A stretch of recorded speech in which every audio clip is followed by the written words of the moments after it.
Hola, ¿qué tal amigos? ¿Cómo están? Muy buenas tardes. Tengan todos ustedes. Estamos aquí en La Hora Papi. Bueno, me tocó estar hoy como invitado su servidor, el doctor Víctor Hugo Barrios, agradeciendo de antemano la invitación que me hace la revista PAF y su casa editorial Casia. Y pues bueno, es un tema que está muy de moda, que muchos están hablando en este 2022, atendiendo la reforma fiscal. Y pues bueno, que muchos contribuyentes dicen, bueno, ¿qué me conviene? Un régimen general, un régimen simplificado de confianza, llámale persona física, persona moral. Vamos a tratar de que si el término, el tiempo del programa nos da, podamos abordar un poquito de esas dos tesituras, esos dos nuevos regímenes para personas físicas, para personas morales, contra lo que es un régimen general, tanto para personas físicas como para personas morales. Pues bueno, el programa de hoy lo hemos titulado el régimen simplificado de confianza contra un régimen general. Pues bueno, señores, recordarán, el año pasado se publicó en el Diario Oficial de la Federación lo relativo a las reformas fiscales para este año 2022, dentro de lo cual, pues bueno, una de las grandes sorpresas fue la desaparición prácticamente, vas a decirlo entre comillas, porque su vigencia sigue para aquellos contribuyentes que deseen seguir tributando bajo ese régimen, el famoso régimen de incorporación fiscal, el RIF. Y pues bueno, se generan dos nuevos regímenes, uno para personas físicas y otro para personas morales, como decíamos en un principio, régimen simplificado de confianza. Sí, y bueno, partamos acá de, bueno, confianza para quién, confianza para el contribuyente, confianza para el ejecutivo. Aquí, ¿quién es el que en determinado momento requiere tributar de una manera óptima? Pues bueno, vamos a ver, en teoría, una de las justificaciones, uno de los gritos de guerra, por decirlo de alguna forma, de este gobierno en cuestión de estos regímenes es que facilitará, según esto, la tributación, la forma de tributar por parte de los contribuyentes, incorporada además a aquellos contribuyentes que se encontraban de alguna forma en la clandestinidad. Vamos a ver si esto va a surtir efectos, no va a surtir efectos, y va a ser de esas ideas que han tenido diversos gobiernos, diversos ejecutivos, que al final del día no han prosperado.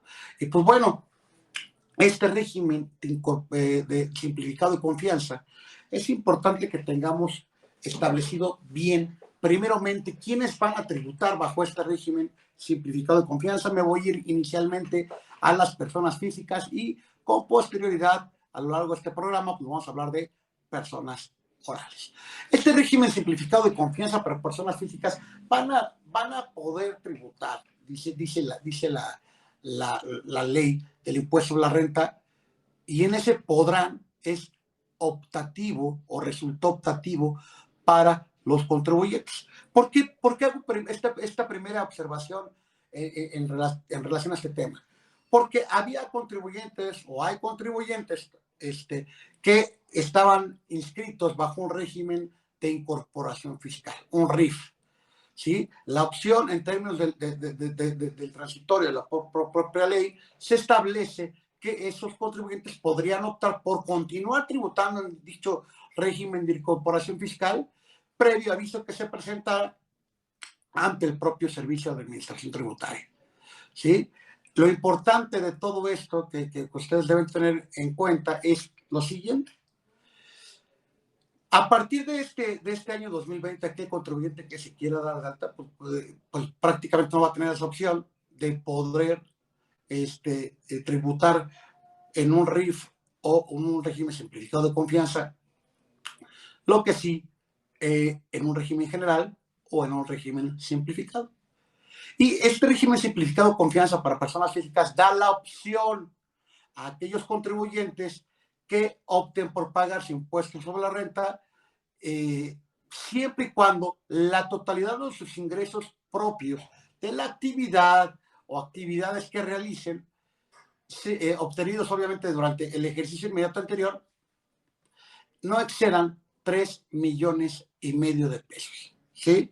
Vamos a ver que aquí, obviamente, aquellos contribuyentes que inicien en este año, pues bueno, podrán iniciar obviamente sus actividades y pagar el impuesto conforme a lo que establece esta sección cuarta de la ley del impuesto a la renta, cuando estimen que sus ingresos no excederán ese límite de 3.5 millones de pesos.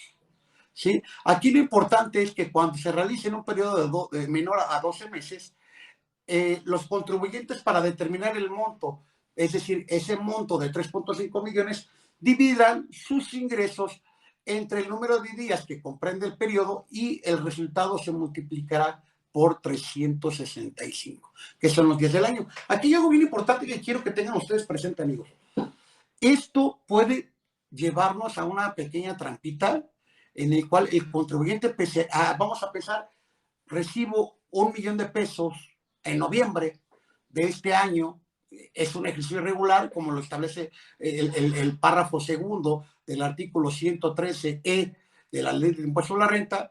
Pues bueno, ese millón, vamos a poner ese millón de pesos, si sacamos nosotros esa operación aritmética, en promedio vamos a rebasar esos 3.5 millones anuales que establece la regla. Hay que tener cuidado con eso y evidentemente, de ser ese el caso, pues bueno, considero desde mi particular punto de vista que es una situación impugnable y que obviamente nuestros tribunales tendrán la opción o tenemos más bien nosotros la opción de acudir a nuestros tribunales de amparo y evidentemente considero que se le daría la razón al contribuyente, porque al final de cuentas tampoco sabemos, y la autoridad no podría presumir que, ok, recibiste 1 millón de pesos en el último bimestre del año 2022, por lo tanto asumo que bimestralmente vas a obtener 2 millones de pesos. Es un absurdo, ¿vale? ¿Por qué? Porque esos 2 millones de pesos pueden ser ciertos gastos, ciertos anticipos que se van a ejercer o a llevar a cabo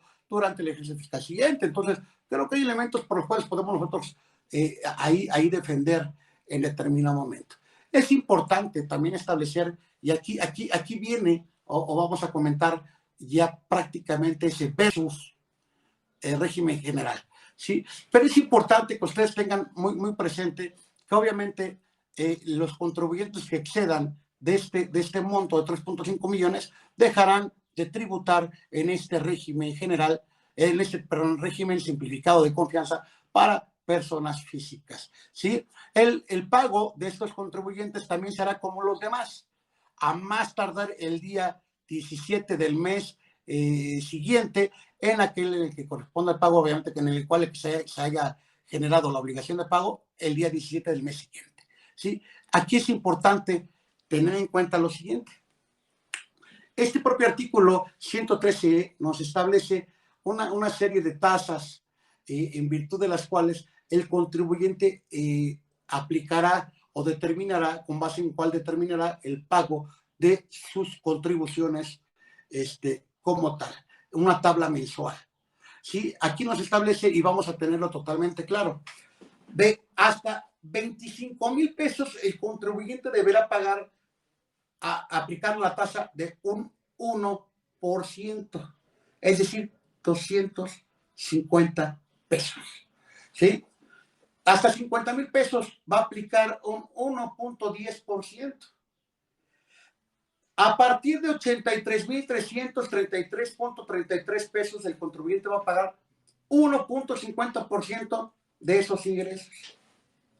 Hasta 208,000 pesos, 208,333.33, todo lo de Cristo para que no se les olvide.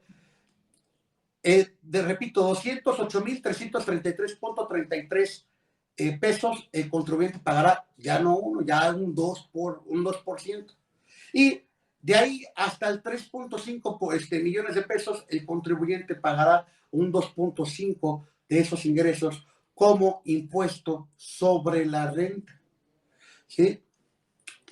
¿Qué pasa con esto? Si nosotros comparamos la tasa impositiva que tiene este tipo de contribuyente, pues vamos a ver que es muy benéfica, que es una tabla que en determinado momento beneficia al contribuyente de un régimen general. Recordemos que en este régimen puede entrar un asalariado, un asimilado, puede entrar una actividad empresarial, un servicio profesional. Puede entrar una serie de sujetos, personas físicas, que en un RIF tal vez no entraban, ¿no? Y que forzosamente, al no entrar en un RIF, tributaban en un régimen general de personas físicas. Pero es importante que ustedes tengan en cuenta lo siguiente: estas tablas que estamos nosotros hablando en este artículo 113E de la ley del impuesto sobre la renta, pues bueno, esos importes, esas tablas, pues bueno, son muy inferiores a lo que es la tabla que se señala en el artículo 96 de la propia ley del impuesto sobre la renta, en el cual, pues si lo vemos en determinado momento, puede pagar un contribuyente hasta 35%. 35% de impuestos sobre la renta, contra un 2.5, que obviamente vamos a hablar de los límites y los montos, ¿vale? Que en este caso del régimen simplificado de confianza, pues hablamos de máximo vas a tener 3.5 o deberás obtener ingresos por 3.5 millones de pesos. Y tu tasa máxima en este régimen va a ser de 2.5%, ¿vale? Sin embargo, en la tabla del artículo 96 de la propia ley del impuesto a la renta, pues bueno, vamos a poder ver nosotros en determinado momento que puede un contribuyente, persona física, por las mismas actividades, estando en un régimen general, pues tal vez pagar un poco más.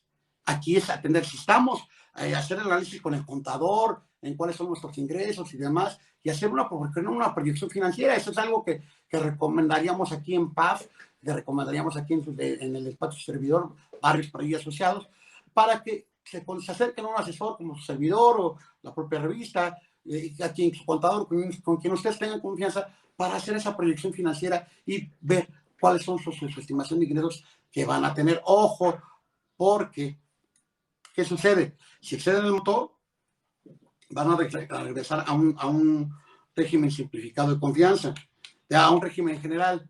Entonces, es importante que ustedes lo tengan totalmente presente, ¿sí? Entonces, eso es importante que ustedes lo tengan ahí, ¿sí? Repito, este propio artículo 113 de la ley de impuesto a la renta nos establece esa tasa máxima. Entonces, de entrada, ahí, hablando de personas físicas, diríamos, bueno, si no excedo de los 3.5 millones de pesos, pues me conviene en determinado momento tributar aquí. Hablando de tasas o de lo efectivamente pagado, me conviene tributar en un régimen simplificado de confianza. Perdónenme. Ahora bien, con base en todo esto que estamos comentando, es importante tener en cuenta eso y establecer la conveniencia o no en cuanto al pago. Pero, la intención de este programa, vamos a hablar qué nos conviene y qué no nos conviene. Aquí viene uno de los primeros puntos que vamos a, o que quiero yo comentar con ustedes. A veces, y no es descubrir el hilo negro, o no es que yo esté tratando de fomentar prácticas fiscales evasivas en perjuicio, obviamente, del fisco federal, ni mucho menos que su servidor trate de darles alternativas raras o evasivas en perjuicio del fisco, pero sí de su economía. Entonces, es importante aquí establecer, primero, si ya tenemos esa proyección financiera que nos dice, oye, a ver, Víctor, vamos a hablar de Víctor como persona física, no vas a obtener ingresos superiores a 3.5 millones de pesos, pues bueno, me conviene tributar en este régimen simplemente porque de esos 3.5 millones de ingresos o menores a 3.5 millones de pesos, pues voy a pagar un 2.5 de impuesto sobre la renta. Hasta ahí vamos bien. Pero en determinado momento hay que tener en consideración que si excedo, pagaré conforme un régimen general, que repito, puede ir o alcanzar una tasa efectiva en impuesto a la renta de hasta un 35%. ¿Qué significa esto? 32.5% más de impuesto sobre la renta. Entonces, primer beneficio, diríamos ahí, vamos a darle el beneficio a este régimen, pues bueno, sí pagarías menos, siempre y cuando no excedas ese monto de 3.5 millones. Diríamos, el primer round lo gana el régimen simplificado de confianza, apodado por muchos, abreviado por muchos como RECICO, régimen simplificado de confianza. Estamos acostumbrados a bautizar y rebautizar todo. Ahorita van a escuchar ustedes mucho esa palabra RECICO, RECICO, RECICO. Bueno, esa palabra no es más que las iniciales de las primeras sílabas del régimen, el régimen simplificado de confianza, en este caso para personas físicas. Pero decimos primer round para el régimen simplificado de confianza para personas físicas en cuanto a la tasa efectiva. Pero ¿qué pasa con esto importante? Los contribuyentes a que se refiere este régimen van a estar limitados, no pueden tributar todos, ¿vale? Y vamos a esto. El propio artículo que estamos comentando me dice que no podrá ser o tributar en este régimen socios, accionistas o integrantes de personas morales cuando sean partes relacionadas en términos del artículo 90 de la ley del impuesto sobre la renta. ¿Sí?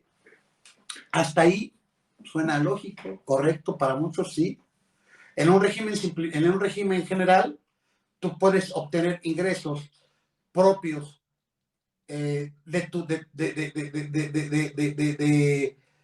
tu actividad como persona física, llámale por actividades empresariales, por prestación de servicios independientes, por dividendos al ser un socio accionista de una persona moral, y no hay ningún problema en ello. ¿Vale? Aquí, en el régimen simplificado de confianza, tú no vas a poder tributar en este régimen si eres socio o accionista de una persona moral, ¿vale? Para los que obviamente no son contadores, no son abogados fiscalistas, pues bueno, lo que muchos conocen como una empresa, ¿vale? Y digo, lo pongo entre comillas porque yo sé que hay muchos amigos que se dedican a la materia, así que empresa puede ser una persona física atendiendo el 16 del Código Fiscal de la Federación, sí, pero bueno, lo explico de esta forma para aquellos que obviamente no están inmersos en este lenguaje técnico que demanda la materia en muchas ocasiones. Y pues bueno, decimos entonces, en este round, en esta pelea que estamos haciendo, o confrontación entre un régimen simplificado de confianza y un régimen general de personas físicas, pues bueno, ya decíamos, primer punto para el régimen simplificado de confianza en cuanto a la tasa, y a juicio del servidor, segundo punto, se lo lleva el régimen general, ya que aquí en el régimen simplificado de confianza, si eres socio accionista, definitivamente ni siquiera podrás tributar, ¿sí? Por lo tanto, el régimen general sería el punto, ya que sí podemos ser socios accionistas y obviamente obtener ingresos propios de nuestra actividad profesional, nuestra actividad económica como personas físicas, además de los dividendos que podamos obtener como socios accionistas de una persona moral. ¿Vale? Vamos empatados, chicos. ¿Vale? Por otra parte, este artículo 113 de la Ley de Impuestos sobre la Renta también nos dice que no podrán tributar en este régimen cuando sea un residente en el extranjero que tenga uno o varios establecimientos permanentes en el país. ¿Vale? Se entiende en determinado momento esa exclusión, pero en un régimen general tú puedes ser residente en el extranjero con establecimiento permanente en México. Sí, puedes. Y para ser residente en el extranjero, tiene establecimiento permanente aquí, y decimos por ahí también la fuente de riqueza está aquí, pues bueno, yo puedo tributar en un régimen general sin ningún problema y no pasa absolutamente nada. Por lo tanto, ya el primer round iba ganando el régimen simplificado de confianza, pues bueno, ya van 2 rounds más que se lleva este famoso régimen general que tradicionalmente nos ha acompañado ya durante muchos años. ¿Sí? Evidentemente, el contribuyente que obtiene ingresos sujetos a regímenes fiscales preferentes no podrá tributar en este régimen simplificado de confianza, sí, obviamente, en un régimen general, y reportar, evidentemente, ojo, cuando hablamos de de REFIPRE, régimen fiscal preferente, pues bueno, tributará bajo ese régimen, ¿no? O si son dividendos y demás, bueno, los pagará atendiendo como persona física y podrá hacerlo también sin ningún problema. Entonces, vamos viendo esas bondades que tiene un régimen general, las limitantes que establece el propio régimen simplificado de confianza al respecto, ¿sí? Y pues bueno, importante, en este régimen simplificado de confianza, pues bueno, vamos a ver que tiene ciertas limitantes, como, o bueno, se agregan, se van a usar aquí los famosos agapes, que se elimina para este 2022. Y pues bueno, aquí es importante establecer los beneficios que van a tener los agapes, en teoría y entre comillas, ¿vale? Porque nos dice este propio artículo, fíjense, nos dice que todas esas personas físicas que se dediquen exclusivamente a actividades agrícolas, ganaderas, silvícolas o pesqueras agapes, cuyos ingresos en el ejercicio no excedan de 900,000 pesos efectivamente cobrados, no pagarán el impuesto de la renta que se cause por estando en este régimen simplificado de confianza. ¿Qué quiere decir? Obviamente excedes 900,000 pesos, pues pagarás, ¿vale? Entonces, beneficio para agapes. Casi te dedicas a estas actividades para tu subsistencia, ¿no? O sea, es muy limitado, ¿no? Entonces, es importante esto. Y también, obviamente, todos estos contribuyentes que sus ingresos son al 100%, que se dedican al 100% a actividades agrícolas, ganaderas, silvícolas, pesqueras, si sus ingresos deberán representar el 100% de sus actividades. Ojo, aquí nos está restringiendo un poquito, entonces, confrontando esto con lo que era el agapes y obviamente un régimen general, pues, punto malo para el reciclo, ¿sí? Es importante, dentro de todo esto, establecer lo siguiente, ¿sí? En ambos impuestos, y voy a hacer aquí una pequeña pausa dentro de los comentarios, hasta el momento el IVA para efectos de un régimen simplificado de confianza sigue o seguirá como en un régimen general, es decir, a una tasa efectiva del 16%, ¿vale? Ojo, y lo aclaro para que quede totalmente claro y visualizado en este sentido, hasta el día de hoy, la ley del impuesto, la ley del impuesto al valor agregado no ha establecido algún estímulo, subsidio, reducción efectiva en la tasa para efectos del régimen simplificado de confianza. Recordaremos que lo que era el RIF traían un beneficio en cuanto a la tasa efectiva del impuesto al valor agregado, que no se podrá retrotraer sus efectos a este régimen. Muchos hablan de los derechos adquiridos y demás. No hay un derecho adquirido en ese sentido. ¿Sí? Recordemos, hay un criterio por ahí la Corte que en este caso, al ser un régimen optativo, no puedes demandar la inconstitucionalidad o violaciones a tu esfera jurídica, a tus derechos humanos, a tus garantías, a ciertos principios de derecho, porque es un régimen optativo. Tú lo elegiste, entonces como tú lo elegiste, tú sabías, como diríamos por ahí, como dicen en el TikTok, ahorita que está muy de moda, ¿no? Ya sabías a qué le tirabas, sí, ya sabías cómo era, para qué lo elegiste, ¿no? Entonces, es importante tener en cuenta eso. En cuanto al IVA, no hay una reducción de IVA, ¿vale? Se mantiene como tal. Entonces, aquí importante dentro de esto, o una de las deficiencias que yo he encontrado,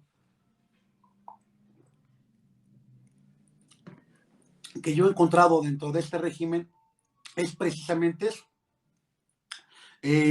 Tienes, pues, de alguna parte, de una forma, por algún lado, los beneficios en cuanto a la tasa, y ahorita vamos a hablar del cálculo del impuesto bien, y por otra, lo que vas a hacer con tu IVA acreditable, tu IVA por pagar, tu IVA acreditable en este régimen. ¿vale? Que no nos va a checar. Recuerden, una de las banderas de este gobierno, y no lo estoy atacando, digo, ni es la política de su servidor, pero una de las políticas que trae mucho este gobierno es atacar a los contadores, a los abogados, a los fiscalistas y a todo lo que suene contrario a él, ¿no? Uno de los puntos que siempre se ha mencionado, ha sido bandera, es decir que no vas a ocupar un contador. No vas a ocupar un contador dentro de este régimen o al tú tributar en este régimen, porque obviamente ya vienen también las declaraciones prellenadas, ¿vale? Y prácticamente tu impuesto está determinado ya. Sí, pero ojo, con el IVA forzosamente tenemos que entrar también en la matemática. Tenemos que entrar en la matemática para determinar mi impuesto causado, mi impuesto por pagar y como consecuencia de ello acreditarme el IVA que yo tengo acreditable.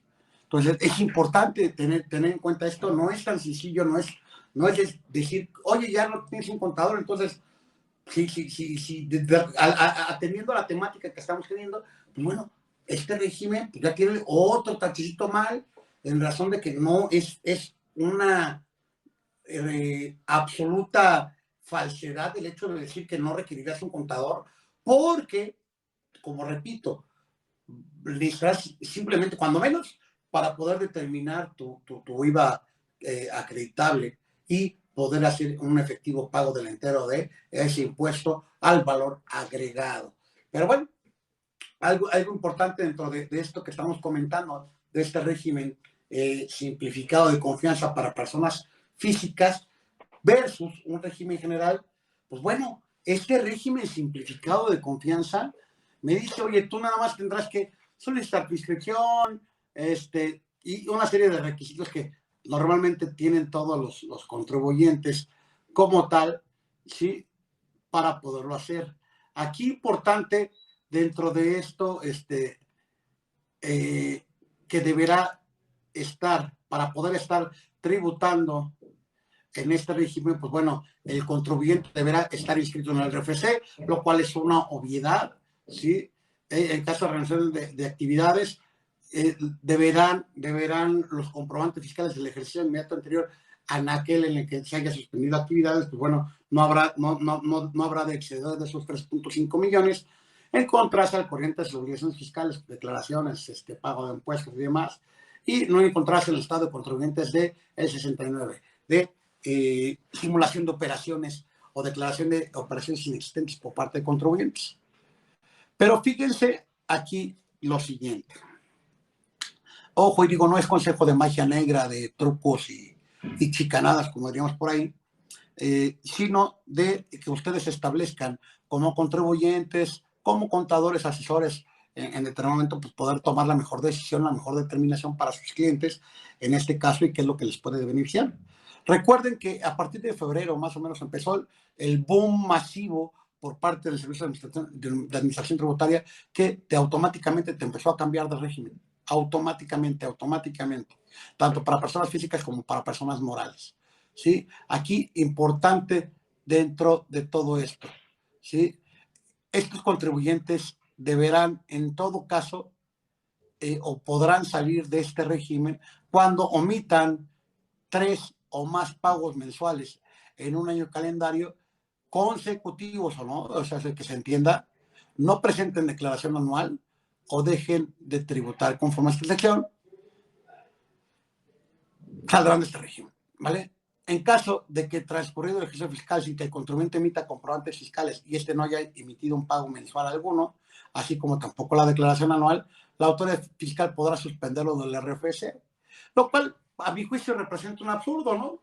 Porque por otra parte, hablábamos de reformas también al Código Fiscal de la Federación, en el cual se establece la famosa obligación de los mayores de edad de inscribirse en el régimen, en el Registro Federal de Contribuyentes, bajo un régimen que ellos titulan como sin actividad económica, ¿sí? Entonces, me quieres inscribir y por otra parte dices que en determinado me vas a suspender, pues bueno, es un absurdo, ¿no? Voy a estar ahí como en la congeladora, ¿sí? Pero es importante dentro de todo esto también los contribuyentes que están tributando o que tributen en este régimen simplificado de confianza no podrán ser beneficiados de algún otro estímulo que se otorgue en determinado momento por parte del Ejecutivo. Llámale franjas fronterizas, algún estímulo, algún subsidio, nada. Se van con la tasa aplicable en este régimen y punto. No podrán hacer otra cosa más que esto. Y obviamente un régimen general pues sí permite de alguna forma ciertos estímulos, ciertos beneficios que podrán ejercerse en determinado momento. Pero ojo, algo aquí muy importante. El contribuyente que tribute en este régimen simplificado de confianza de personas físicas va a poder en determinado momento o deberá, obviamente decimos, contar con su firma electrónica también una vez inscrito, contar con los comprobantes fiscales digitales por internet de CFDIs por la totalidad de sus ingresos efectivamente cobrados. Como podemos saber, o como sabemos, en este régimen simplificado de confianza, el contribuyente puede emitir un CFDI por cada una de las operaciones que realice, o bien un CFDI global, ¿sí? ¿Qué pasa? Este contribuyente, para poder tributar en este régimen, obviamente, lo que va a hacer la autoridad es, tienes ciertos ingresos, ejemplo, 3 millones, para no ir al 3.5 millones, ¿no? 3 millones de pesos. Pues prácticamente lo que hace la autoridad es, oye, tus ingresos son 3 millones, pues tus CFDIs deben amparar, o tus ventas, 3 millones de pesos. ¿Sí me explicó? Entonces, eso es simplemente un cruce. Ya vemos que la autoridad viene trabajando así prácticamente desde el 2012 que se reforma la contabilidad electrónica, la facturación electrónica, pues empieza a hacer esos empalmes, esos cruces, en los cuales obviamente la autoridad va a ir verificando, va a ir corroborando la información presentada, aportada conforme la obtenida por parte de sus propios registros o sistemas de registro con los que cuenta el Servicio de Administración Tributaria y la Secretaría de y Crédito Público. Entonces, es importante que ustedes tengan presente todo esto, ¿sí? Pero hay algo importante que quiero que también ustedes tengan en cuenta. Es que este régimen simplificado de confianza, estaremos hablando concretamente del artículo 113G, ¿sí? Hay una fracción muy importante en lo siguiente. La famosa fracción cuarta, que nos dice que deberás obtener y conservar los comprobantes fiscales digitales por internet que amparen tus gastos e inversiones. Diríamos, oye, pero si yo ya no voy a realizar mi determinación conforme un régimen general, es decir, no voy a considerar mis ingresos acumulables menos mis deducciones autorizadas, que me van a dar una utilidad fiscal, un resultado fiscal, de ahí vamos a restar pérdidas fiscales de ejercicios fiscales anteriores, la PTU efectivamente pagada, para determinar o establecer una base gravable. No, aquí simplemente en este régimen, tus ingresos percibidos, recibidos, efectivamente cobrados, efectivamente percibidos, por la tasa que corresponda atendiendo a esos ingresos. Punto. Pero debes conservar los comprobantes de tus compras, de tus gastos, de tus inversiones, para que precisamente, uno, el 69B, debe haber una sinergia, debe haber una correspondencia entre la actividad que realizas y lo que gastas, ¿vale? Para que no seas en determinado momento un facturero, ¿no? Entonces, a ver en qué gastó, ¿vale? No tanto para determinación de esto, debe haber esa sincronía, ¿vale? El origen de qué es lo que estás vendiendo, no estás vendiendo un aparente bien que no existe, ¿no? Entonces es básicamente también para establecer esa materialidad, esa idoneidad a que se refiere el artículo 69B del Código Fiscal de Operación, y no caigamos en una presunción de operaciones inexistentes o simulación de actos, ¿sí? Entonces es importante tenerlo en cuenta totalmente esto, ¿sí? Pero importante, a diferencia esto de un régimen general, pues bueno, en un régimen general, obviamente, decíamos, sí tenemos que contar con los comprobantes para acreditar la efectiva deducibilidad de los gastos e inversiones realizados. Y evidentemente esto también nos va a servir para determinar un costo, un valor, una efectiva deducción, la amortización, la determinación de contribuciones. Entonces, aquí no. Entonces, ahí ya nos vamos a ver que nos va limitando en ciertas cosas que obviamente la tasa es muy beneficiosa y creo que por ahí no hay tema, pero que lo vayan ustedes viendo. Importante dentro de esto que ustedes deben tener en cuenta. Al igual que el RIF, decimos, puedes tú emitir un CFDI global sin mayor problema, pero expedirlo como tal, porque al final de cuentas lo que va a hacer, lo que hacen la autoridad en un régimen general es tus ingresos versus o contra o restamos tus deducciones, tus gastos, que sean obviamente estrictamente indispensables. En un régimen simplificado de confianza, pues no nos da esa deducibilidad, no nos da esa posibilidad de ejercer un derecho de deducción, simplemente es un tipo de efecto, una deducción ciega, ya tienes tu tasa efectiva y vas a pagar el 2.5 máximo y listo, ¿vale? Más simple, sí, pero ojo, los IVAs, ahí es donde vamos a tener problemas. Entonces, aquí viene lo que entre líneas no dice, obviamente la ley impuesto a la renta, pero para efectos de IVA, claro que necesitamos esos comprobantes de nuestros gastos e inversiones. ¿Por qué? Porque yo al enajenar un producto, yo causo IVA. Al realizar un servicio, yo causo IVA. Entonces, ¿qué pasa? Mis gastos que yo tengo, los voy a poder acreditar. ¿Sí? Lo que yo percibí de IVA o yo retuve de IVA contra lo que me retuvieron. Pues ahí realizo un acreditamiento. Entonces, esta pequeña laguna de ley, ojo, no se vayan con la finta.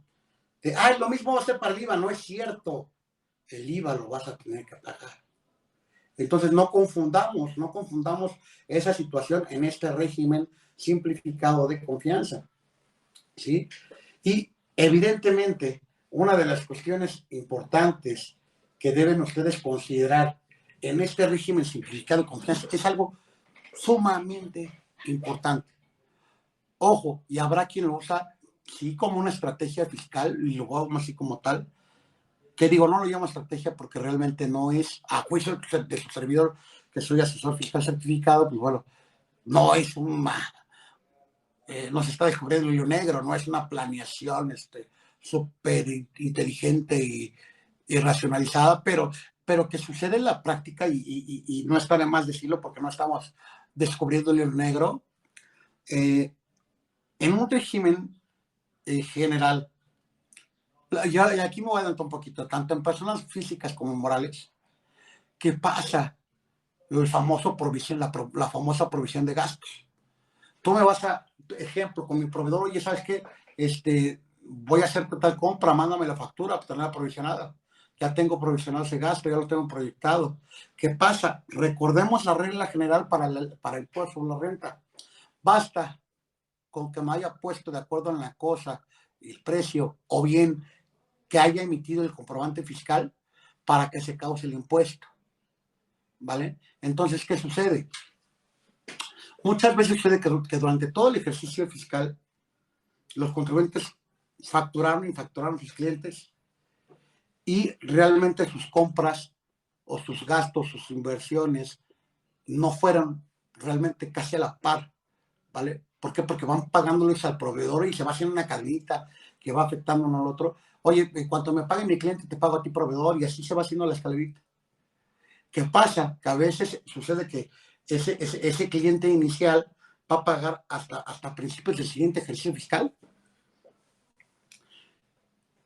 Pero el contribuyente, porque ya emitió sus facturas, en determinado momento ya causó el impuesto, ¿vale? Ya causó el impuesto sobre la renta por ese simple hecho, que se traduce en un pago de impuesto a la renta ante el fisco federal. Aunque el ejercicio cliente saliera, o la oratoria sería que saliera con un saldo a favor. ¿Sí? Pero, ¿qué sucede en la práctica?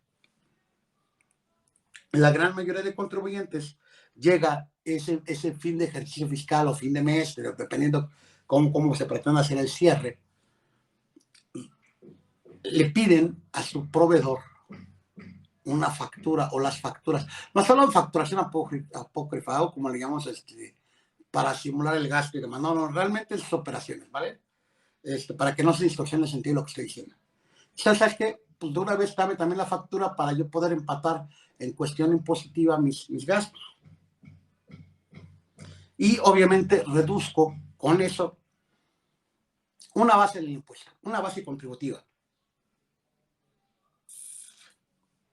que se va a reducir o se va a traducir en que el impuesto a pagar sea menor. ¿Qué va a pasar con este régimen? Que el impuesto va a ser por lo efectivamente percibido.